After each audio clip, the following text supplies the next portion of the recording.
Entonces sería Gobernados para Gobernar, segunda parte, o como le llaman hoy en día, episodio 2, Gobernados para Gobernar. Quiero iniciar dándole algunos datos históricos bíblicos. Por ejemplo, hermanos, geográficamente, a mí en la escuela no me gustó mucho la geografía. ¿A cuántos sí les gustó, le llamó la atención la geografía? Bueno, Eliseo, ay, creo que es el único. Bueno, a Jorge, a Johnny, a Arturo también, Arturo Junior. Por allá también veo otra mano levantada. A Silvia le gustó también la geografía. Bueno, hoy me arrepiento, de veras me arrepiento delante del Señor de no haber puesto mucha atención cuando nos estaban enseñando, sea en la primaria, en la secundaria, en el bachillerato o incluso en la universidad, cuando nos enseñaban esos puntos geográficos, esa historia. Hoy me arrepiento, ¿por qué? Porque hoy tengo que machetearle más para ver ahora y complementar la palabra del Señor. Bueno, que no necesita complemento, sino para ponerle un sentido histórico y geográfico a la palabra del Señor. Es necesario, hermanos, en muchas ocasiones saber de estos temas. Y ahora, bueno, ahora se nos facilita más porque uno puede entrar a internet y ya prácticamente le da uno las respuestas a todo. Que desde luego tiene uno que analizar y ver qué cosas sí son verdad y qué otras cosas a veces son mentira, porque mucha mentira se difunde desde luego por las redes. Pero una de las cosas en las que busqué y concuerdan es la siguiente en un punto geográfico, que el jardín del Edén se encontraba entre 4 ríos y 2 de ellos son muy conocidos dentro de la geografía y la historia, y son el Tigris y el Éufrates. Y todos los que estamos aquí, bueno, cuando menos recordamos el nombre de que se nos dan en las escuelas de las primeras civilizaciones. Y las primeras civilizaciones, su origen geográfico, ¿dónde está? En Mesopotamia, en la región geográfica de entre el Tigris y el Éufrates, en lo que le llamaron la media luna fértil. O sea, todas esas cosas, hermano, parezco maestro de geografía, pero perdón, yo no le puse mucha atención, sabía de Mesopotamia, sabía esas cosas, pero geográficamente, a partir de ahí, entonces, escuche esto, el jardín del Edén que plantó el Señor se encontraba entre el Tigris y el Éufrates. Las civilizaciones que iniciaron siendo personas según sabias en ciudades, en la rueda, en la escritura, en todas esas cosas que para nosotros ahora suenan civilizadas, por eso le llaman civilizaciones, la forma de las ciudades, los templos, las edificaciones, ¿dónde surgen? Surgen en Mesopotamia, surgen en esa franja geográfica e históricamente, hermanos, para también todas las personas que se dedican a la historia y a la geografía, allí se encontraba. O sea, entonces, la Biblia tiene razón.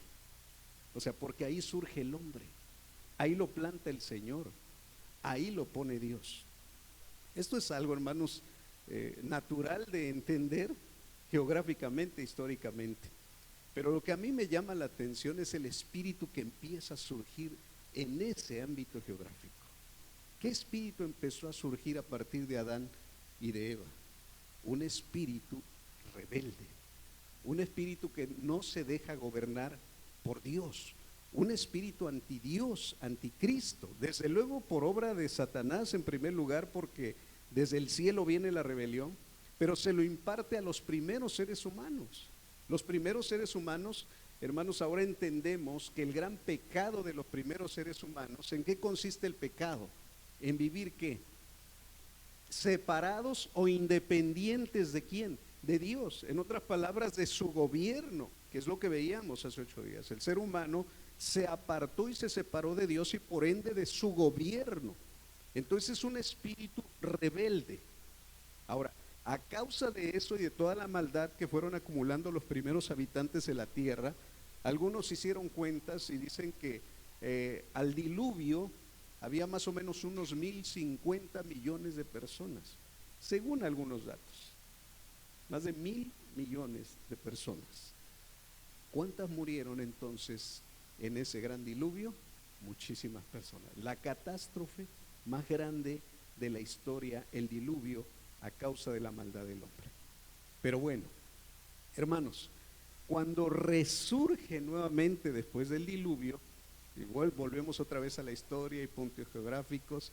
Dice la Biblia que el arca de Noé se estacionó ¿dónde? En el Ararat, ¿no? Ahí algunos dicen, algunos rusos dicen que la lograron vislumbrar, pero que algo les cubrió, les tapó. Bueno, no sabemos exactamente si está allí, más lo que dice la escritura, que ahí se estacionó. No sabemos si permanezca ahí el arca de Noé. Pero eso históricamente se lo puede ver también en canales de historia, que si le gusta la historia y empieza a ver todo esto, es asombroso, hermanos. Pero bueno, luego, cuando los descendientes de Noé, que son sus hijos, sus nueras, deciden, desde luego, por la palabra que el Señor les había dado, que se multiplicaran nuevamente, que llenaran la tierra, pero dice que empezaron a buscar lugares. ¿A dónde cree que fueron? Otra vez regresan al mismo lugar geográfico. O sea, después del diluvio, vamos a ver Génesis, por favor. Después del diluvio, estamos hablando de Génesis capítulo 9, que lo leímos y lo tomamos también como referencia hace 8 días, el día domingo. Génesis 9 nos narra lo siguiente a partir del versículo 1. Dice: Dios bendijo a Noé y a sus hijos con estas palabras: sean fecundos, multiplíquense y llenen la tierra. Todos los animales de la tierra sentirán temor y respeto ante ustedes. Las aves, las bestias salvajes, los animales que se arrastran por el suelo, los peces del mar, todos estarán bajo su dominio. Todo lo que se mueve y tiene vida, al igual que las verduras, les servirá de alimento. Yo les doy todo esto. Aquí yo encuentro un dato importante, hermano. Cuando el Señor crea al principio a los seres humanos antes del diluvio, les dijo que solamente comieran de las verduras y de las legumbres. Pero después del diluvio el Señor le dice: todo lo que se mueve y tiene vida, les servirá para su sustento. Algunos todavía, como los chinos, creo que siguen este mandato. Pero bueno, después el Señor dio leyes alimentarias al pueblo de Israel y el Señor enseñó también después algunas otras cosas, pero bueno, ese no es el tema. Vamos a continuar leyendo, versículo 4. Pero no deberán comer carne con su vida, es decir, con su sangre. Por cierto, de la sangre de ustedes ya yo habré de pedir cuentas. Punto. A todos los animales y a todos los seres humanos les pediré cuentas de la vida de sus semejantes. Si alguno derrama la sangre de un ser humano, otro ser humano derramará la suya, porque el ser humano ha sido creado a imagen de Dios mismo. En cuanto a ustedes, sean fecundos y multiplíquense. Sí, multiplíquense y llenen la tierra.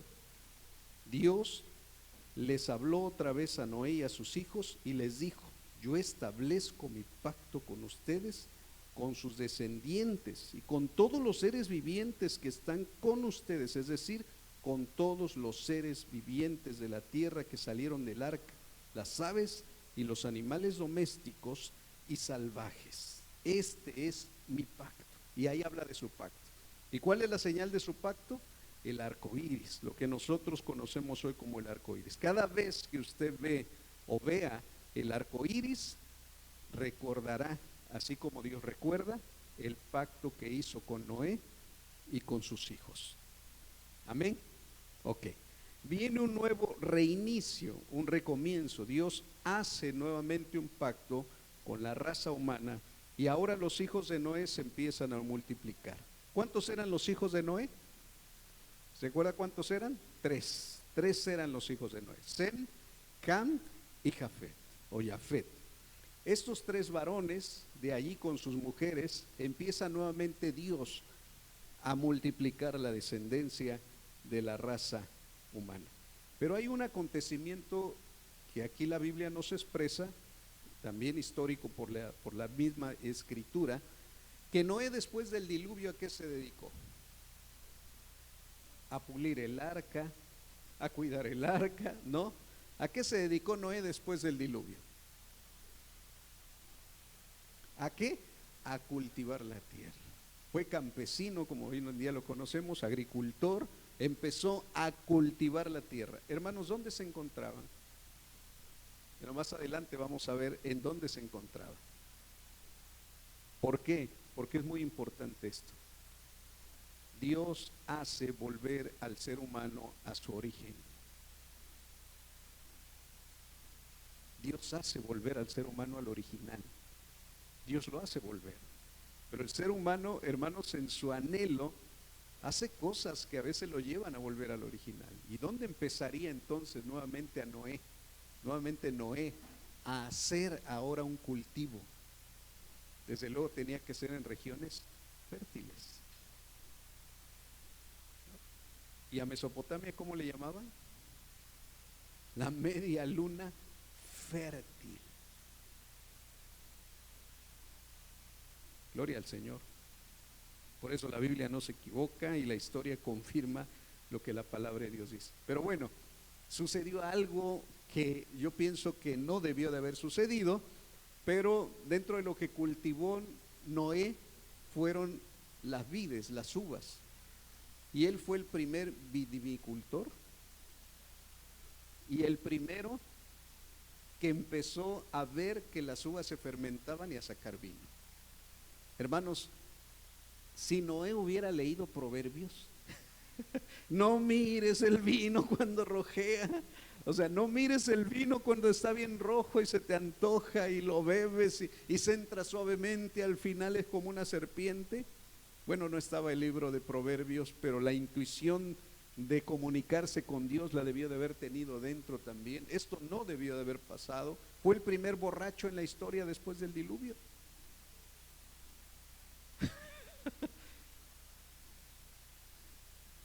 Hermano, se puso hasta atrás, como dicen aquí en México, se puso una que hasta se desnudó. Se inhibió, ahora sí, como los que son borrachos y empiezan a hacer cosas que no hacen antes. Los serios se ponen a reír y empiezan a hacer locuras. Está escrito. Hizo una locura, se desnudó y se quedó ahí tirado después de haber bebido quién sabe cuántas de vino. Y uno de sus hijos, el menor, Cam, ve la desnudez de su padre. Y hermanos,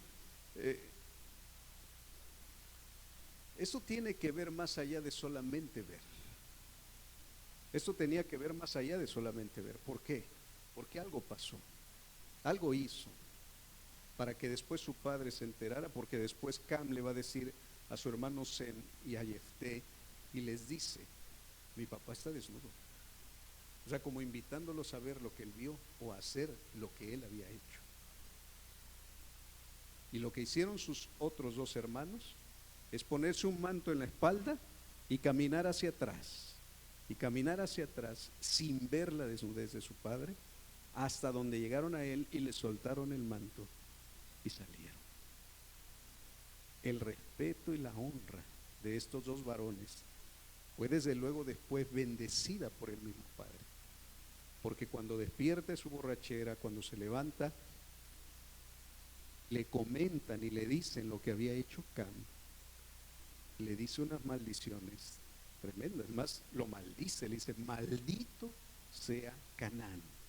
Ya no le dice Cam, le dice Canaán, o sea, tu descendencia será maldita.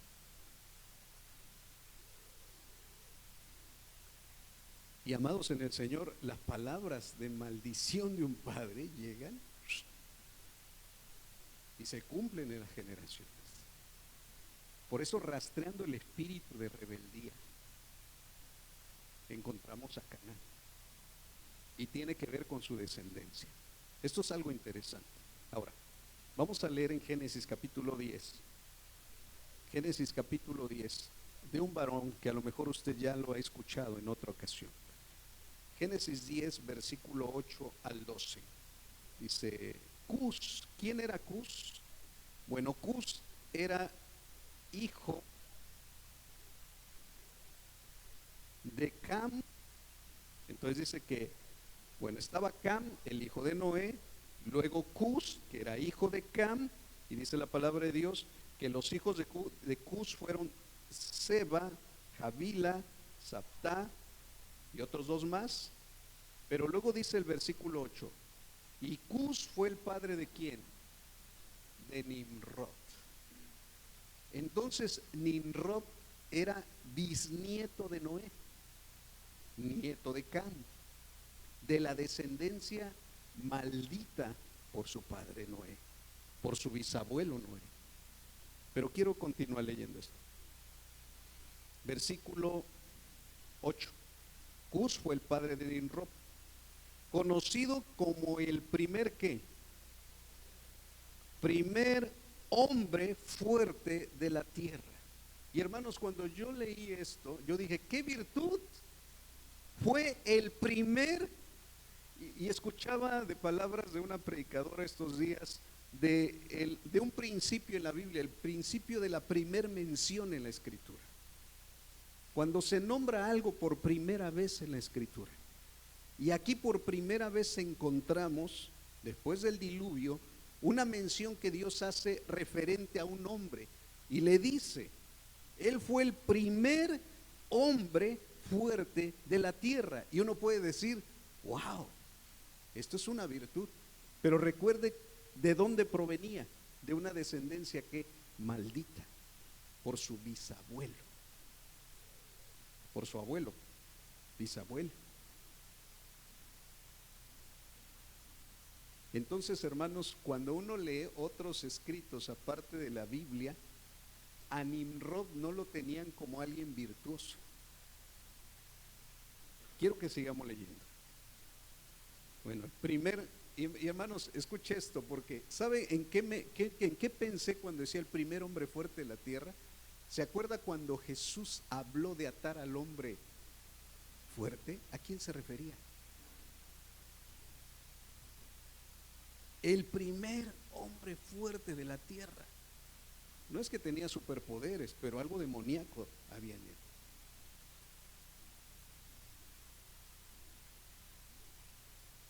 ¿Está aquí? Ok. Dice, versículo 9, quien llegó a ser un hombre cazador ante el Señor. ¿Qué llegó a ser? Un hombre valiente cazador, dicen otras versiones. Hermanos, ¿sabe que la palabra fuerte y valiente es la misma? Es la palabra Gibor en hebreo. Y la palabra Gibor también se le da a Dios cuando dice Jehová o Yahvé o Yahweh. Gibor es el Dios poderoso o el Dios todopoderoso.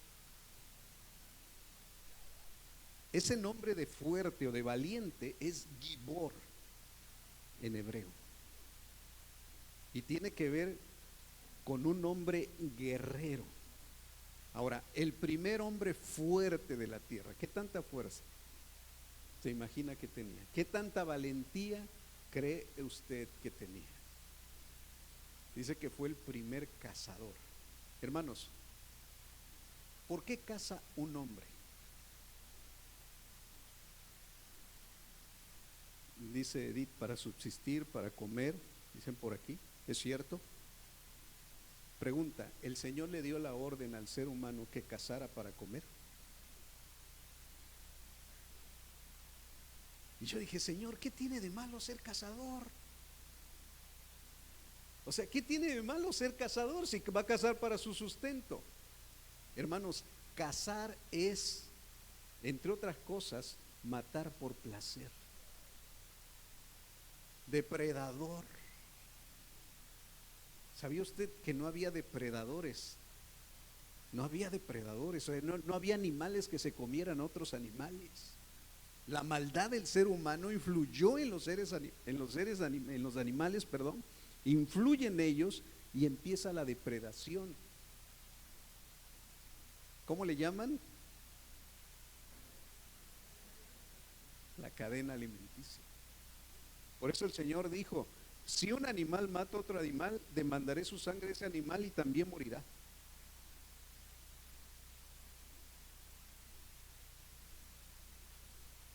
Nimrod empezó a cazar por placer de matar, no por la necesidad de comer. ¿Y sabe qué? Él debió de haber sabido, porque su bisabuelo, su abuelo y su papá se lo debieron de haber dicho, que el Señor era la provisión para él. Por eso los animales se pusieron salvajes, más salvajes. Y aunque le temían al hombre, hermano, le empezaron a tener odio a los hombres. Y no solamente, hermano, el odio en el sentido de que el animal vio a los hombres y por eso muchos animales han llegado a matar a los hombres. Esto es algo tremendo. Entonces, sigamos viendo algo más de Nimrod. O sea, el primer hombre fuerte de la tierra, que eso de fuerte tiene que ver con poderoso, pero miren cuál era su poder también en esto. Versículo, estamos leyendo el versículo 9. Leímos el 9, el 10. Dice, las principales ciudades de su ¿qué? Las principales ciudades de su reino. Y aquí ya salió. De alguna manera, porque no lo menciona aquí antes, otra primera mención para este varón, que fue el primer ¿qué?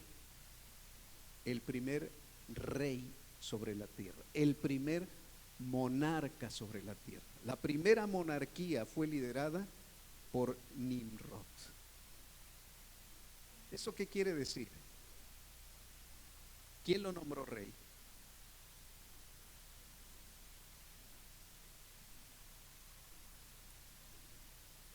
¿Quién lo nombró monarca?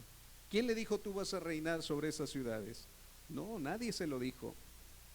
Pero como ya estaba viviendo una vida independiente del Rey de Reyes y el Señor de Señores, él se autonombró por las características que tenía, por el poder que tenía, por la valentía que tenía en él. Él dijo, yo puedo gobernar sobre la misma gente, construyo mis ciudades, gobierno sobre las personas. ¡Wow! Un espíritu de rebeldía, apartado de Dios, apartado del gobierno de Dios y gobernando sin ser gobernado.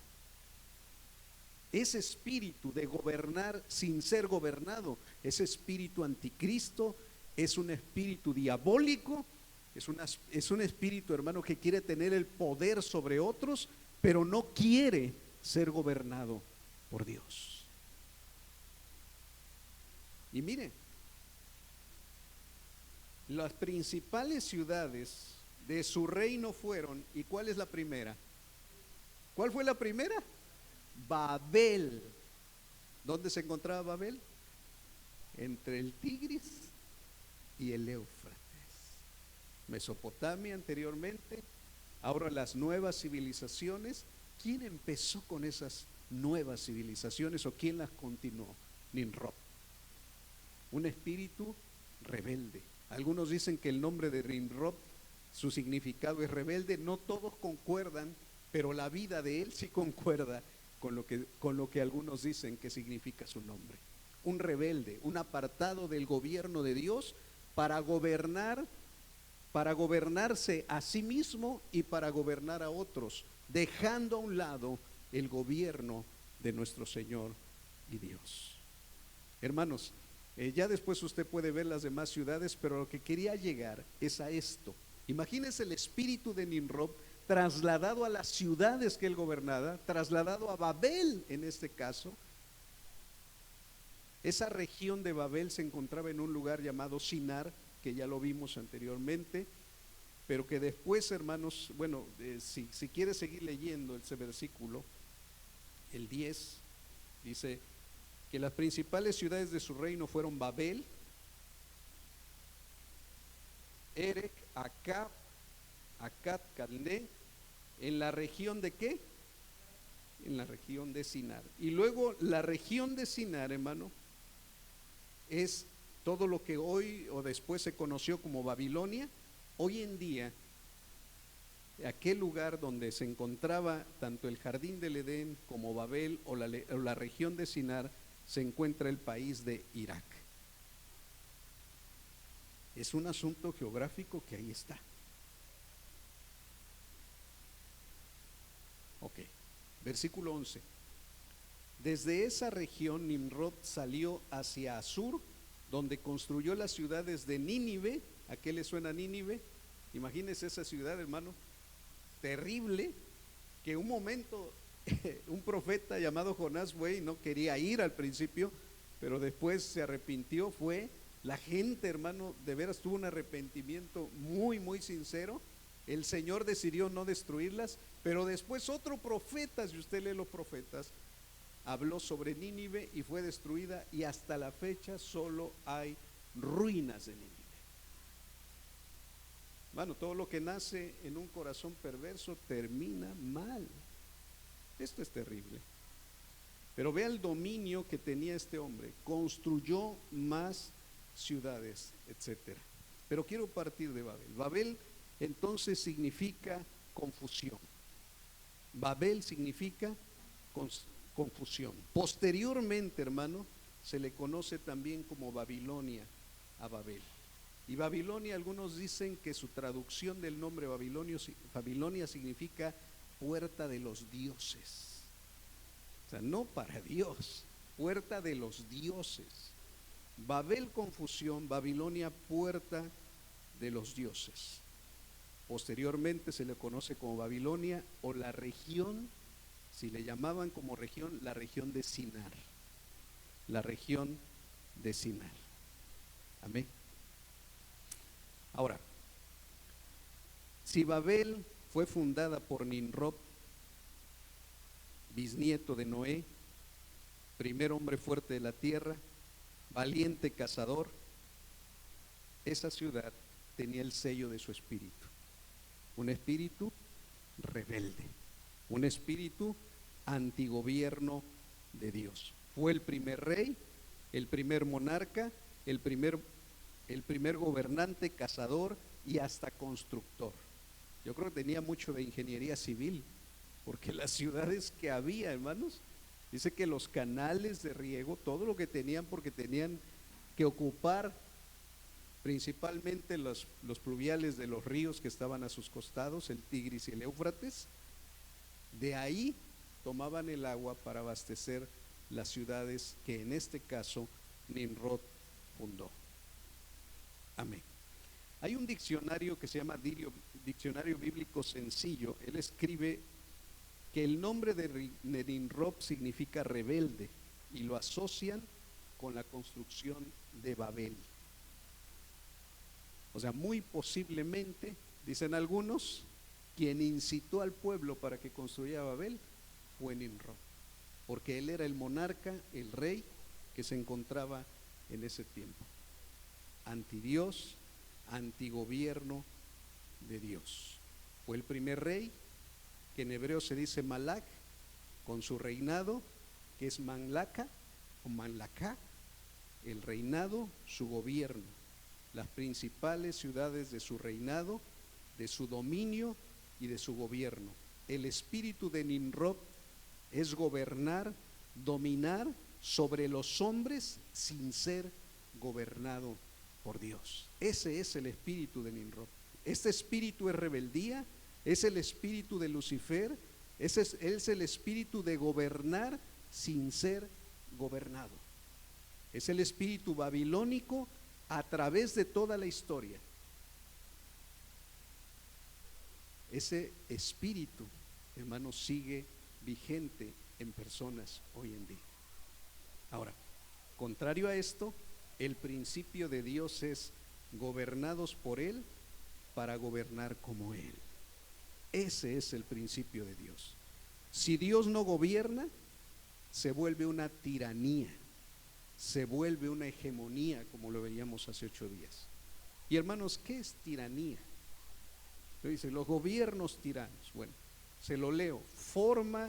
Tiranía, forma de gobierno en la que el gobernante tiene un poder total o absoluto, no limitado por unas leyes, especialmente cuando lo obtiene por medios ilícitos y abusa de él. Eso es una tiranía, es una forma de gobierno en la que hay un gobernante absoluto, tiene el poder absoluto, totalitario en otras palabras, y no se limita por leyes. Es más, lo obtuvo incluso de manera, puede ser incluso hasta lícita o ilícita, lo arrebató, lo tomó, lo impuso y ahora es un tirano. O también tiranía se define como abuso de la superioridad o del poder en el trato con las demás personas. Eso también se define como tiranía en el diccionario. Hermanos, en toda la historia humana ha habido tiranos y ha habido tiranías. Y puede ser con demagogias, porque las personas a veces se rinden ante los tiranos. Las personas se rinden ante los tiranos por las demagogias, por expresarse bien ante el pueblo y darles elogios y decirles mentiras. Hay personas que se rinden ante personas incluso políticas que son tiranos y se rinden ante esos sistemas y se rinden ante esos estados, se rinden ante esos gobernantes. A veces ni es necesario ocupar de la fuerza, la gente se rinde ante las tiranías y les sirven hasta con orgullo. Casos no tan ancestrales, diríamos, el de Hitler, personas que le servían, Heil Hitler, lo saludaban con honores, se rendían ante él. Y un tirano, una tiranía, lo ejerció de una manera totalitaria y absoluta. En toda la historia humana ha habido tiranos y ha habido tiranías. Hermanos, ¿actualmente cree que las haya? ¿Actualmente cree que las haya? Hermanos, ahorita mismo puede haber algún tirano entre nosotros.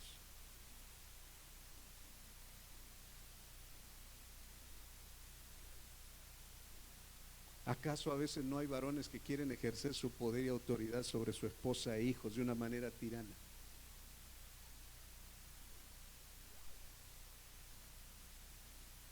No, hermano, los hay de todos los niveles. La tiranía se da en todos los niveles. Hermano, ¿quiénes son los tiranos de las escuelas? Los que hacen bullying a los demás.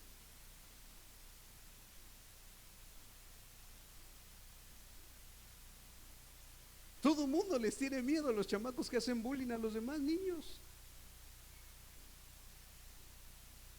Los respetan. Esto lo he visto en las películas. Niños que hasta les llevan su torta que les compuso su mami y que se las hizo y se las preparó en su casa, se la llevan al tirano del salón.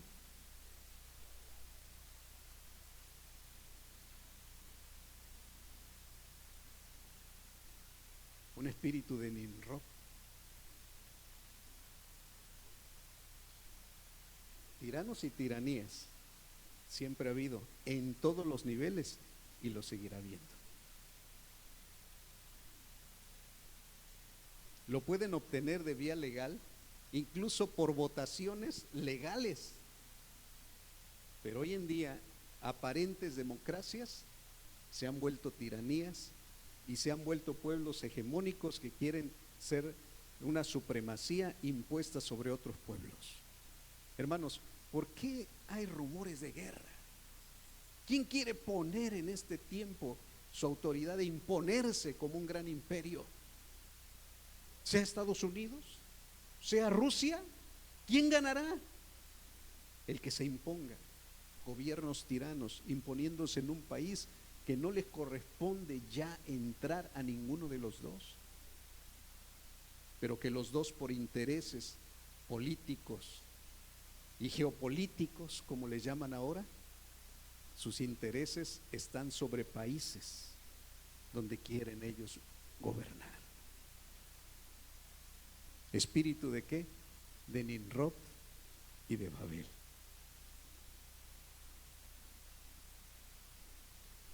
Actualmente algunos sinónimos para esas tiranías son dictaturas, autocracias, despotismos, autoritarismos, totalitarismos y todos esos ismos, porque hay de todo. En sentido figurado, hermanos, fíjense lo que encontré en un sentido figurado cuando hay una tiranía en una persona. Y es en una persona. Dice, por ejemplo, la tiranía es el dominio excesivo que una pasión ejerce sobre la voluntad de una persona. Vuelvo a repetírselo porque me llamó la atención y hago como un paréntesis. En sentido figurado, tiranía es el dominio excesivo que una pasión ejerce sobre la voluntad de una persona. Por ejemplo, y daban ahí en el diccionario, está bajo la tiranía del orgullo. Hermanos, ¿esto a qué le suena? A la vieja naturaleza gobernando ¿qué? Al ser humano. ¿Acaso no la vieja naturaleza es tirana?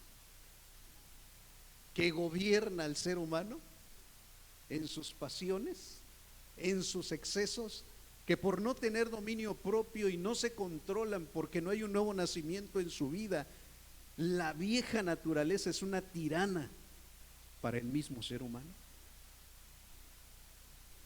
que son controlados por sus pasiones. Y no tan solo eso, sino que detrás de eso está el tirano llamado Satanás y Lucifer, controlando con sus hilos la vieja naturaleza. Pero no podemos llamarnos víctimas. No podemos decir que somos víctimas de la tiranía, porque muchos nos hemos rendido ante esa tiranía. Porque muchos nos hemos rendido ante el gobierno nuevamente de la carne y no ante el gobierno de Dios. Porque un espíritu de Nimrod se sembró en nuestra vida antes de nacer de nuevo y era el que nos gobernaba, pero llegó el Espíritu Santo para que nosotros cambiáramos de reino y de gobierno. No somos víctimas. Lo que decimos es que la carne todavía me domina y mis pasiones, porque son tiranos, porque son gobiernos de mi vida. No somos víctimas, porque ya nos dio el Señor la oportunidad de ser libres por su nombre. Alabado sea el Señor. Así es el sistema de gobierno en el mundo. Efesios capítulo 2, hermano. El espíritu de Nimrod, diabólico y perverso, continúa. Efesios capítulo 2 dice lo siguiente: en otro tiempo, ustedes estaban muertos en sus transgresiones y pecados, en los cuales andaban conforme a los poderes de este mundo. Hombre fuerte, poderes de este mundo. Se conducían según el que gobierna las tinieblas, según el espíritu que ahora ejerce su poder en los hijos que viven en la desobediencia. Alabado sea el nombre del Señor. En los que viven en la desobediencia, dije los hijos, no, en los que viven en la desobediencia. Versículo 3. En ese tiempo también todos nosotros vivíamos como ellos, impulsados por nuestros deseos pecaminosos, siguiendo nuestra propia voluntad y nuestros propósitos. Como los demás, éramos por naturaleza objeto de la ira de Dios. Hermanos, dos cosas son las que gobiernan en las tinieblas: los poderes de este mundo y el espíritu que ejerce su poder en los que viven en la desobediencia. Los poderes de este mundo. O sea, ¿a quién le fueron o a quién les son entregados los poderes de este mundo? A personas que deciden rendir su vida voluntaria o involuntariamente, consciente o inconscientemente deciden rendir su vida a que los gobierne otro que no sea Dios. consciente o inconscientemente. Por eso quien gobierna es su Dios. Si la carne gobierna, la carne es Dios y es Dios para ellos. Si gobierna el diablo es su Dios. Pero hermanos, gracias a Dios que no concluye la palabra, dice, pero Dios, que es rico en misericordia, por su gran amor por nosotros, nos dio vida con Cristo, aun cuando estábamos muertos en pecados. Por gracia ustedes han sido salvados. Y en unión con Cristo Jesús, Dios nos resucitó y nos hizo sentar con Él en las regiones celestiales para mostrar en los tiempos venideros la incomparable riqueza de su gracia, que por su bondad derramó sobre nosotros en Cristo Jesús. Por gracia ustedes han sido salvados mediante la fe. Y esto no procede de ustedes, sino que es un regalo de Dios, no por obras, para que nadie se jacte, porque somos hechura de Dios, creados en Cristo Jesús para buenas obras, las cuales Dios preparó de antemano a fin de que las pongamos en práctica. Y si usted sigue leyendo, va a recordar usted que el Señor ya nos ha hecho, gente que vive en su reino, ciudadanos del reino. Ya no somos extraños, ahora somos conciudadanos con el pueblo escogido de Dios. Amén. Entonces, el reino de Nimrod nada tiene que ver con nosotros. El espíritu de Babel y babilónico nada tiene que ver con los hijos de Dios, porque ya somos de otro reino. Pero hermano, no le des el derecho legal al diablo de que vuelva nuevamente a querer ser el tirano de nuestra vida. No le demos lugar a la carne, lo encontramos en diferentes porciones de la Biblia. No dé lugar a la carne. Y hermano, esta semana mi esposa y yo escuchamos un pasaje que ella me decía que solamente lo habíamos aplicado en segunda persona, en tercera persona. Hay un pasaje, no sé si lo recuerda, que dice: no deis lo santo a los perros, no sea que se vuelvan y los despedacen, ni eches tus perlas a los cerdos, no sea que nada más las trompeen. ¿A qué se refiere este pasaje? En primer lugar, yo entendía lo siguiente, decía, bueno, pues no puedo estarle compartiendo la palabra, que son perlas, y lo santo, que es la palabra de Dios, a gente que ni las quiere, que son como perros. En lugar de recibirla, hasta me van a morder. O no voy a tirar mis perlitas con los cochinos pecadores, ¿no?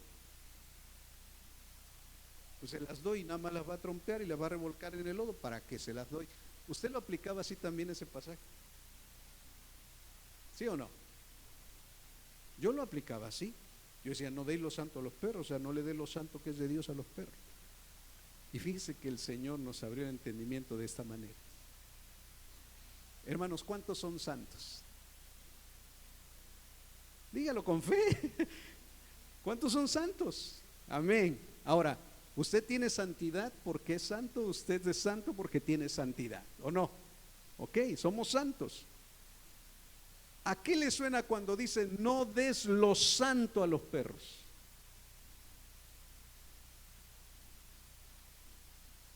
Yo soy santo. No te des a los perros. No te des. Tú no te des. No te contamines.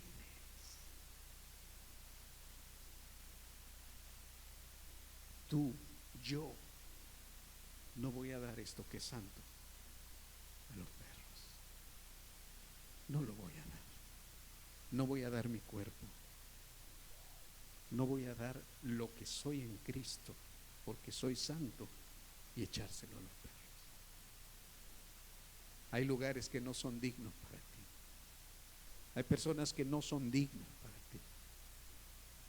Hay acciones, vocabularios, formas que no son dignos para ti, porque el Señor te santificó. El Señor te purificó. No le des lo santo a los perros, ni le eches las perlas porque tú eres perla de gran precio para el Señor. No se lo vuelvas a echar a los cerdos. No se los eches a los cerdos.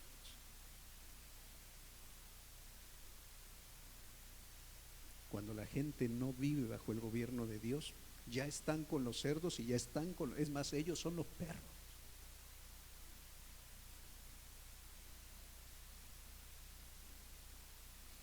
El perro tiene una característica, que su olfato es muy fino y percibe las cosas a mucha distancia. Hermanos, perros rodearon a Jesús, dice el Salmo. Perros me han rodeado. ¿Cuándo? En el momento de la cruz. Espíritus, perros, rodearon a Jesús. Aparte de los romanos, de los soldados que lo rodearon, había espíritus que venteaban donde había muerte.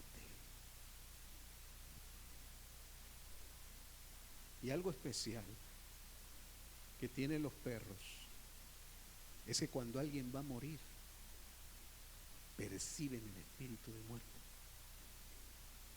A veces aúllan, a veces se quejan o se acercan a la persona que va a morir.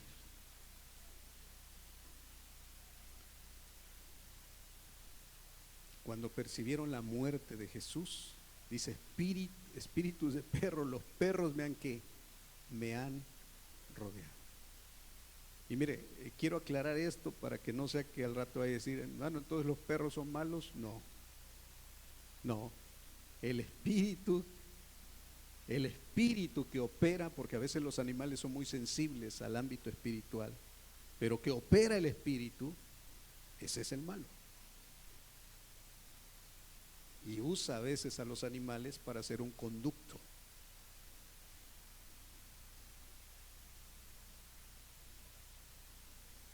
Bueno, no sé por qué estoy hablando de esto. Lo tengo fresco en la mente porque lo escuchamos con mi esposa también. Pero si el perro tiene como característica el olfato tan fino, hermanos, cuando te rodean los perros, ¿qué crees que es lo que huele? Si tú le das acceso a la carne, ¿a qué va a oler el perro? Aquí huele a carne. Si tienes problemas de carácter sexual, si tienes problemas de carácter de inmoralidad sexual, te permitiste, abriste una puerta, abriste tu corazón, ¿qué va a hacer el perro alrededor? Aquí huele. Aquí huele. ¿Y qué te va a aventar? Aquí huele a carne. Te permitiste algo, aquí huele.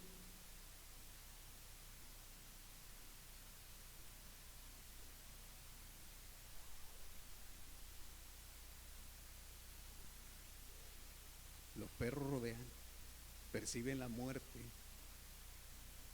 Y hablo de espíritus.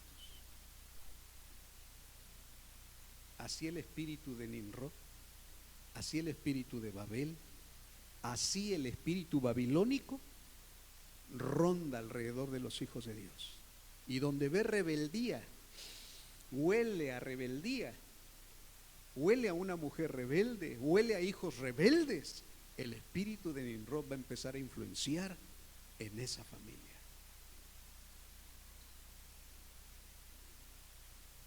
Porque lo va a oler.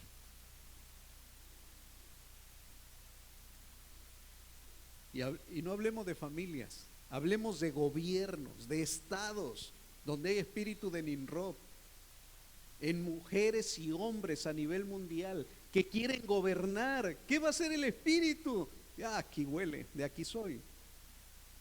Hermanos, les da poder, les da autoridad económica, política y social. Ventean donde hay ambición política, los hacen ganar elecciones, los hacen ponerse en grandes puestos políticos, ahí los hacen poner.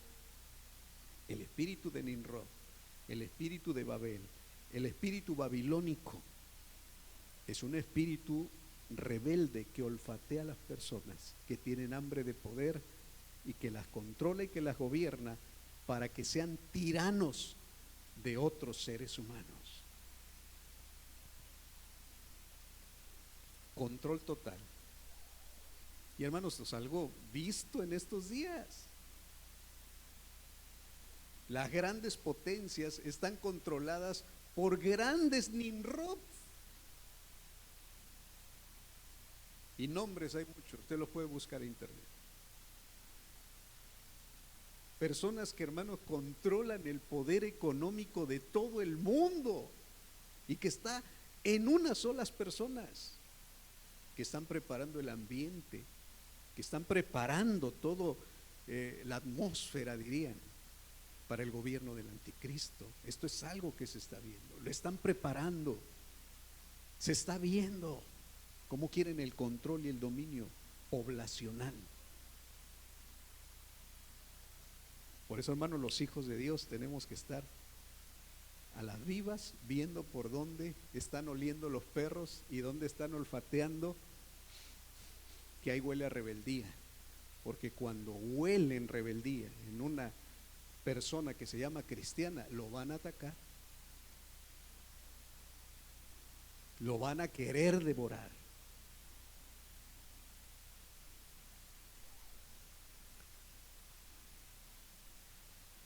El sistema de gobierno de Dios es totalmente diferente.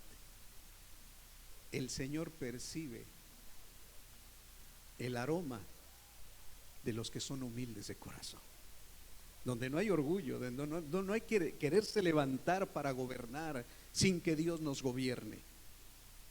El Señor huele y respira y absorbe el olor donde hay gente humilde de corazón, donde hay gente que no quiere el poder ni la fama,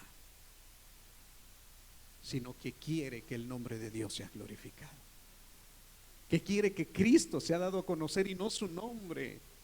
Tenga mucho cuidado si lo que buscan es fama. Cuando abrimos un canal, cuando abrimos una página, cuando abrimos nuestro Face, cuando abrimos algo donde nosotros queremos ser dados a conocer, porque el espíritu de Nimrod eso va a oler y te lo va a dar. Hay gente que es hombre fuerte, hay gente que es buen cazador y valiente, hay gente que tiene buenas cualidades, tiene aptitudes, tiene capacidades, habla muy hermoso, habla muy bonito, tiene un aspecto muy hermoso. Hay mujeres que con su cuerpo han ganado muchísimo dinero. Hay hombres que por su labia que tienen, por la forma de hablar, tienen millones de seguidores en las redes sociales. Y hermano, puede ser que alguno de nosotros tenga habilidades para eso. Se le pueda prestar a hablar muy bien, sea muy atractivo, sea muy agradable, su manera de expresarse, su manera de que los demás lo vean. Pero si usted no lo lleva eso rendido al Señor, se va a convertir en un Nimrod, donde después se va a formar una Babel, donde va a querer hacer una torre, donde se va a querer tener un nombre, donde va a querer tener el reconocimiento, donde Dios no lo va a gobernar, sino sus pasiones y sus impulsos, y el mismo diablo es quien va a controlar todo eso.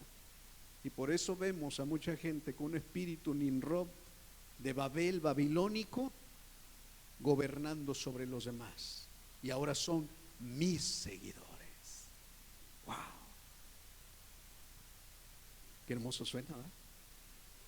Tengo un reino de 1 millón de gente que me sigue, pero derechito al infierno, derechito a la condenación. Y si hay en el corazón de alguno, yo quisiera tener seguidores, cuidado, porque el espíritu de Nimrod anda oliendo. ¿Quién quiere seguidores? ¿Quién quiere gente que los admire?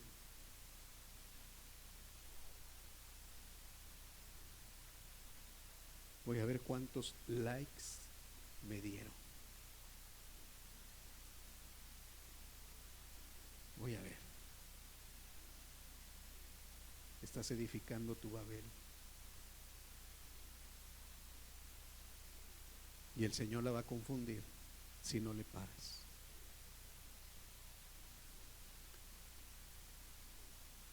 Dios gobierna, pero no es tirano. Dios gobierna y reina sobre todos, porque Él hace por amor que los demás se rindan ante Él. Eso es tremendo, hermano. Porque el tirano hace que por sus cualidades, su poder y su fuerza se rindan ante Él. Y Dios, que es Dios, Él no lo hace así. ¿Sabe cómo hace que nos rindamos ante Él? Por su gran amor. Eso es tremendo. Por eso rendirse ante un tirano, pero rendirse ante el que te ama.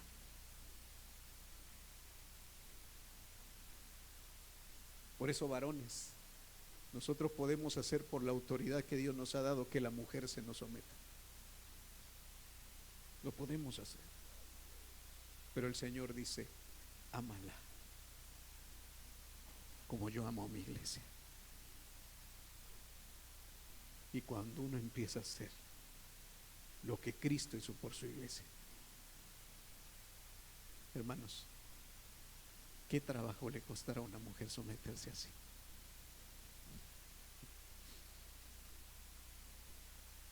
¿Qué esposa, dijera Oscar ahorita, no se va a resistir a eso?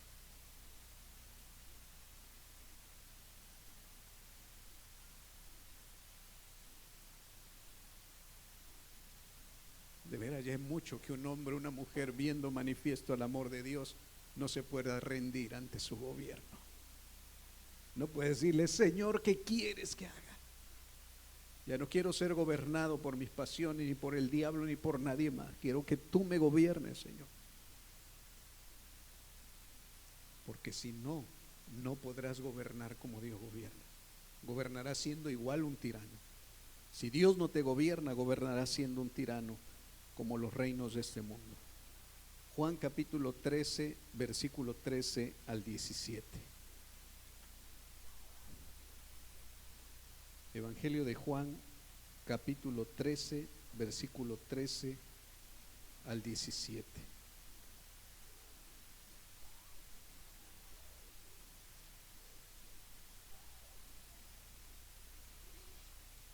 Dice la escritura así: ustedes me llaman maestro y señor y dicen bien, porque lo soy. Pues si yo, el Señor y Maestro, les he lavado los pies, también ustedes deben lavarse los pies los unos a los otros. Les he puesto el ejemplo para que hagan lo mismo que yo he hecho con ustedes. Ciertamente, les aseguro que ningún siervo es más que su amo y ningún mensajero es más que el que lo envió. ¿Entienden esto? Dichosos serán si lo ponen en práctica. Busque Mateo 20 del 20 al 28. Mateo 20 del 20 al 28.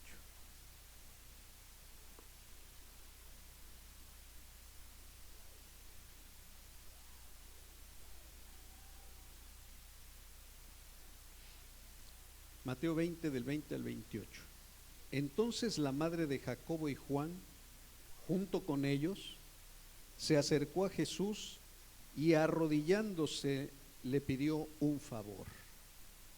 Imagínense, una mujer de rodillas y pidiendo un favor, prácticamente ya tenía ganado el favor, ¿o no? Y más iba llorando, peor tantito. Pero bueno, ¿qué favor le pidió? Versículo 21. ¿Qué quieres?, le preguntó Jesús. Ordena que en tu reino uno de estos dos hijos míos se siente a tu derecha y el otro a tu izquierda. El espíritu materno, pero de Nimrod, de Babel. Bueno, versículo 22. No saben lo que están pidiendo. ¿Por qué dijo no saben lo que están pidiendo?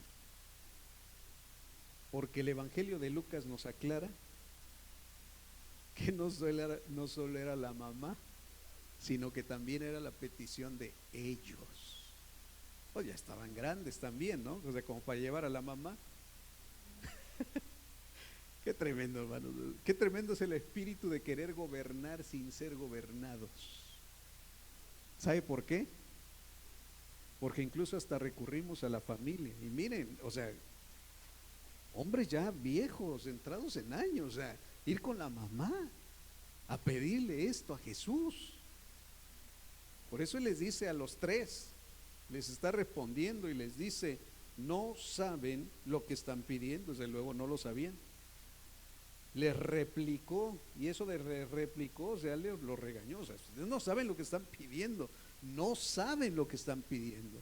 Ustedes están pidiendo gobernar, ustedes están pidiendo ser los príncipes conmigo.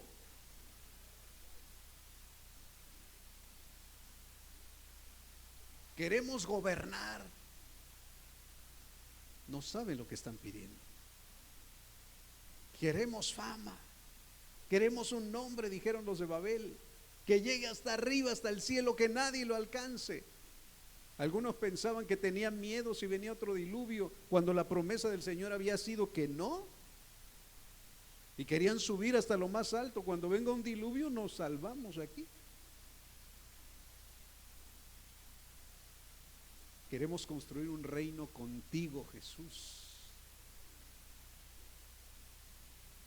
¿Qué te parece, Jesús, si nosotros tres controlamos tu reino?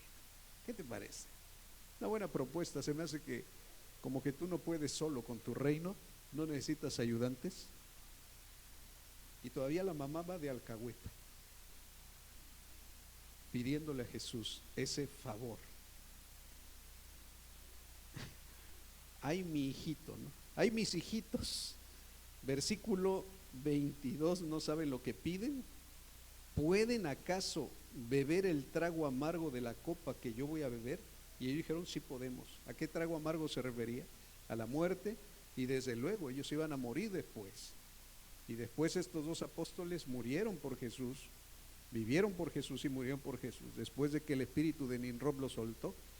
Versículo 23, ciertamente beberán de mi copa, les dijo Jesús, pero el sentarse a mi derecha o a mi izquierda no me corresponde concederlo. Eso ya lo ha decidido mi Padre.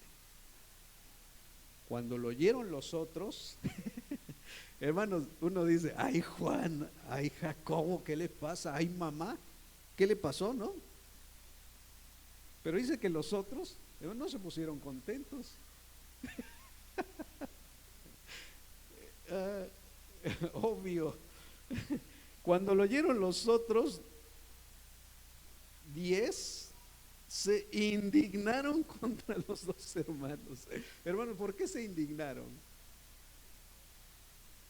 Porque ellos también tenían el anhelo de gobernar. El ser humano, hermanos, dentro de sí mismo tiene algo para gobernar. El Señor lo ha puesto para gobernar, pero si no es gobernado por Él, no puede hacerlo a la manera de Dios.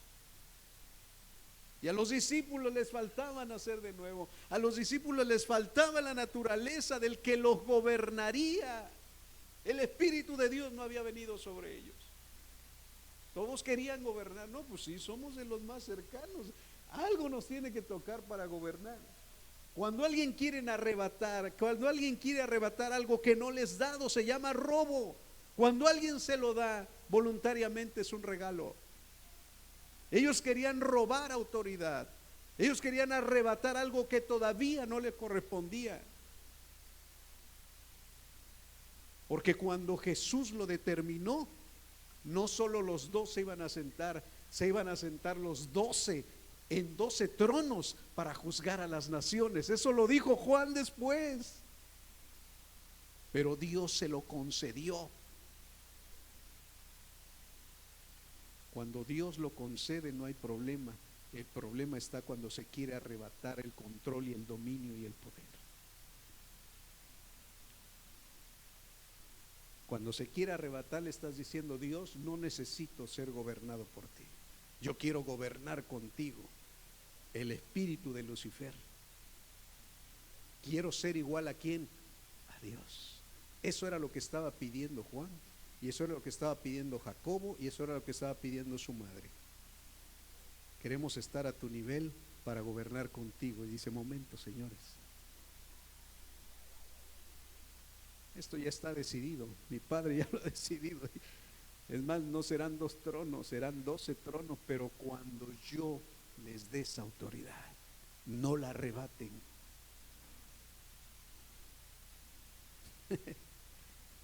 Así es, no se quieran pasar de listos. Cuando yo decida darles esa autoridad, se las daré. ¿Dónde me quedé? Cuando lo oyeron los otros 10 se indignaron, desde luego, contra los 2 hermanos. Jesús los llamó y les dijo: como ustedes saben, los gobernantes de las naciones oprimen a los súbditos, y los altos oficiales abusan de su autoridad. ¿Cómo se llama esto? Tiranía. Pero entre ustedes no debe ser así. Al contrario, el que quiera hacerse grande entre ustedes deberá ser su servidor, y el que quiera ser el primero deberá ser esclavo de los demás. Así como el Hijo del Hombre no vino para que le sirvan, sino para servir y para dar su vida en rescate por muchos. Amén. Hermanos, las tiranías ahí están, los gobernantes de este mundo ahí están, y así son. Pero en medio de todo esto hay un pueblo que es gobernado por Dios, y ese pueblo que es gobernado por Dios no tiene que imitar los gobiernos del mundo, los gobiernos tipo Nimrod, los gobiernos tipo Babel, los gobiernos tipo babilónicos, imperialistas, para querer oprimir a los demás. A quien tienen que imitar es al Maestro. Los hijos de Dios imitamos al Rey de Reyes y al Señor de Señores, que un día que tomó la cena con sus discípulos, al final se ciñó la toalla y dijo: quítense las sandalias porque les voy a lavar los pies. Amados en el Señor, si queremos gobernar como Dios manda, dejemos que Dios nos gobierne, porque el corazón humilde de Jesús, si nos gobierna, seremos como Él. Muy posiblemente seas esposo, padre, seas pastor, seas presidente, seas alguna autoridad, seas gerente, seas jefe, y el Señor te ponga como cabeza y no cola. Porque lo que estamos pensando puede ser: ¿y dónde queda el versículo de serás cabeza y no cola? Queda muy bien aquí. Si quieres ser cabeza y no cola, tienes que servir a los demás. No, el Señor me dijo que tengo que ser cabeza y no cola. A ver, ya llegué a este trabajo, yo quiero ser el gerente, quítense los demás y ahorita van a ver cómo se manda. El Señor me dijo que sea cabeza y no cola.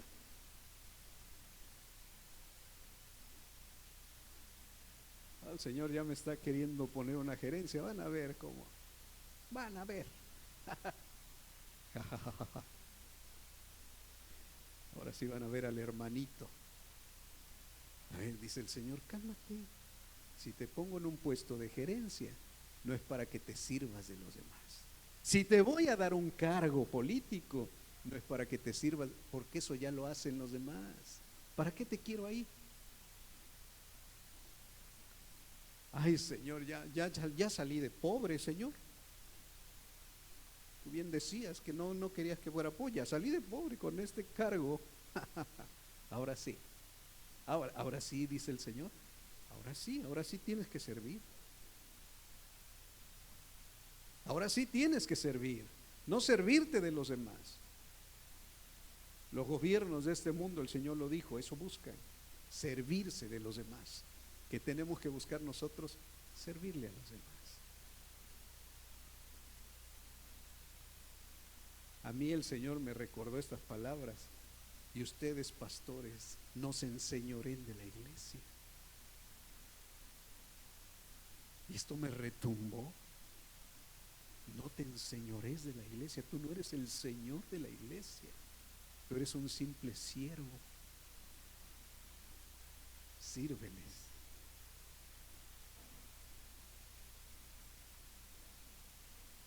Ya llegó el Señor de la casa. A ver quién me va a tallar aunque sea los pies. Ay, sí, ya llegó. Córranle todos, porque ya llegó. Acérquenle y sóbenle los pies.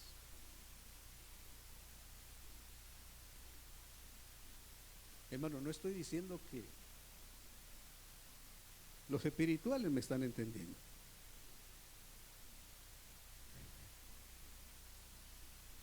Porque puedo llegar con una actitud como la de Cristo, incluso hasta sentirme incómodo que hagan eso conmigo. O puedo llegar con la actitud de un tirano y decir: a ver, ¿dónde está el agua caliente para mis pies? Que no ven que todo el día yo traigo aquí para darles de comer. Y no con esas palabras, con otras, a todo. Y todos se mueven para atender al tirano, al Nimrod, al babeliano, al babilonio.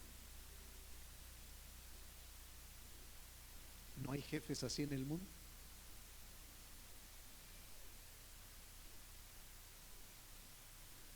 Así los hay. Y así los habrá. Y los seguirá viendo. Y vamos a ver dentro de 8 días cómo fue el imperio babilónico. Y que el Señor le llamó su siervo. Porque para humillar a su pueblo necesitaba a alguien que le sirviera de instrumento para poderlo humillar, porque ellos no se humillaron. Y recuerde esto: el que se humilla será enaltecido, pero el que se enaltece será humillado.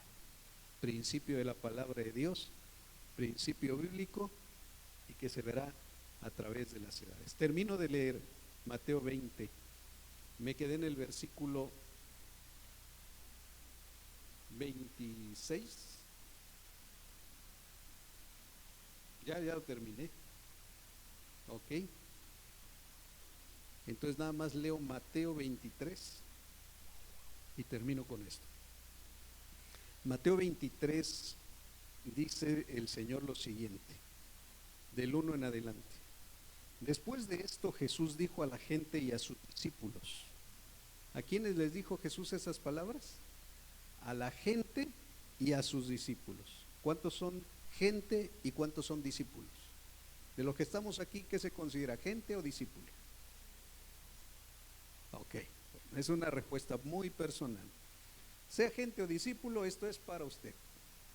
Dice: los maestros de la ley y los fariseos tienen la responsabilidad de interpretar a Moisés, así que ustedes deben obedecerlos y hacer todo lo que les digan, pero no hagan lo que hacen ellos, porque no practican lo que predican.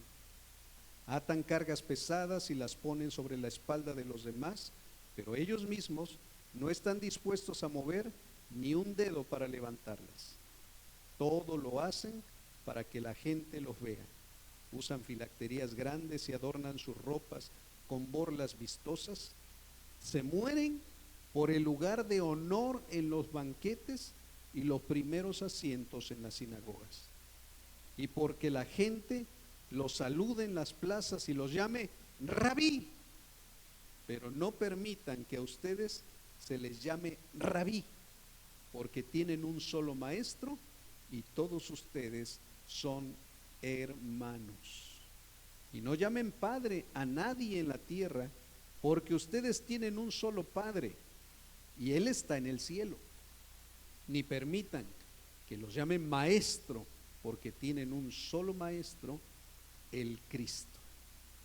El más importante entre ustedes será siervo de los demás, porque el que a sí mismo se enaltece será humillado, y el que se humilla será enaltecido. Alabado sea el nombre del Señor. Qué palabras tan preciosas las del Señor Jesús. ¿Sabe cuándo nos comportamos como un Nimrod, un fariseo, un babilónico? Cuando actuamos como ellos, como los fariseos. A veces queremos imponer cargas pesadas en otros que nosotros no las queremos llevar ni con un dedo. Hermanos, prediquemos con el ejemplo. Prediquemos con nuestra manera de vivir. Y termina el Señor con esas palabras tan tremendas: porque el que a sí mismo se enaltece, el que a sí mismo se enaltece, será humillado, y el que se humilla será enaltecido. Alabado sea el nombre de Dios. Y hay una cita bíblica de uno de los profetas que habló más adelante en Nimrod. ¿Y sabe qué expresó de sus ciudades? Que serían derribadas. Porque el orgullo que tenía él en su corazón de gobernar sin ser gobernado afectó todo lo que hacía. Hermanos, si hay orgullo en nuestro corazón, si queremos gobernar sin ser gobernados, todo lo que hagamos será afectado, aún por nuestras generaciones. Pero si hoy reconocemos que en vez del espíritu de Nimrod de nuestra vida nos gobierna el espíritu de Cristo, seremos como Él, quien siendo en forma de Dios, no tuvo por usurpación ser como Dios, sino que se humilló a sí mismo, tomando forma de siervo, y dice la Escritura, y yendo hasta la muerte de cruz. Amados en el Señor, el que nos gobierna ahora es el Espíritu de Cristo, y el Espíritu de Cristo es el Espíritu Santo.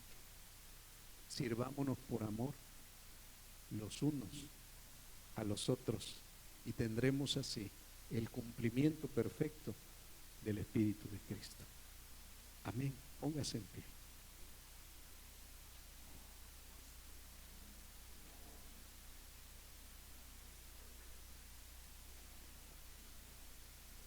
Amén.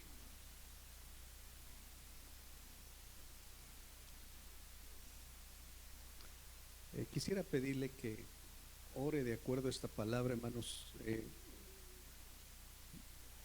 Cuando el Señor me llamó a rastrear este espíritu rebelde, desde el diablo hasta estos personajes como Nimrod, hoy en día sigue habiéndolos, sigue habiendo gente con estas cualidades. Son hombres fuertes, son como guerreros valientes que se levantan, pero que quieren gobernar sin ser gobernados. O sea, quieren gobernar sin ser gobernados. De hecho, quieren una hegemonía, quieren una tiranía, y lo están logrando. Pero en medio de eso, los hijos de Dios, como vamos a ver más adelante, como Daniel, Misael, Azarías, que no se doblegaron ante el sistema, sino que siguieron sometidos al Dios verdadero. En este tiempo Dios exaltará a los que, como Daniel y sus 3 amigos, pudieron levantar en alto el nombre de Dios en un imperio tan poderoso en aquel tiempo como el babilónico, pero que en medio de eso el nombre del Señor fue glorificado. Hermanos, se están levantando los poderes de las tinieblas como nunca antes, pero hay un pueblo de Dios que no se rinde ante el sistema, sino que está rendido ante el Señor, está rendido ante el gobierno de Dios. No se deja guiar por el espíritu que opera en los hijos de desobediencia, se deja guiar por el espíritu que opera en los hijos de la obediencia, en los hijos de luz, en los hijos de Dios. Padre,